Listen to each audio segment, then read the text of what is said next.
On connaissait les 24 heures auto-moto, voici la version voiture à pédale. Ça se passait ce week-end en Touraine, à Saint-Étienne-de-Chigny. Attention, ces pilotes ont des mollets, mais ils ne manquent pas d'humour, c'est peu de le dire. Karine Henry et Marc Millet. Sur le circuit, les bolides tournent à plein régime. L'éléphant accélère devant Rantanplan qui se fait dépasser par le Jaguar. Belle prise de risque. Juste derrière, c'est Perroquet suivi du Toréador et de Cocotte. En tout, ce sont 22 équipes qui vont pédaler pendant 24 heures. On est un équipage totalement féminin. Donc on est 4 filles comparées. Les autres sont souvent mixtes ou masculins. Nous, on est que des filles, on galère un petit peu, mais bon, on s'en sort pas trop mal. Direction les stands, ici c'est une question de style. À Saint-Étienne-de-Chigny, il n'y a pas que la vitesse qui compte, il y a aussi le costume et souvent il est fait main. Chez Peter Pan, la fée Clochette est aux anges. Moi je le porte quasiment tous les dimanches en championnat de France, donc c'est une question d'habitude quoi.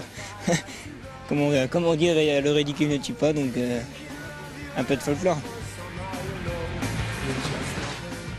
Retour à la course, sur la piste, le chrono s'emballe. Certains pilotes frôlent les 30 km/h. Le 11, 22. Donc il est important évidemment pour l'intérêt de la course qu'à la fin des 24 heures, il y ait le nombre de tours annoncé, donc le kilométrage, et que chaque pilote, le numéro 2, le numéro 12, chaque pilote sache le nombre de tours et donc la distance qu'il est parcouru dans ces 24 heures. 455 tours. Les heures défilent, déjà 20 de passées, encore 4 à tenir. Les relais sont moins rapides, les jambes beaucoup plus lourdes. La nuit a été courte. Dur. Ça commence à être vraiment fatigant là.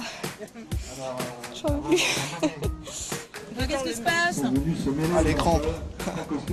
Les crampes. Il ferait n'importe quoi pour se filmer. Allez, encore un effort. Cette course compte pour le championnat de France. L'air de rien, c'est du sérieux.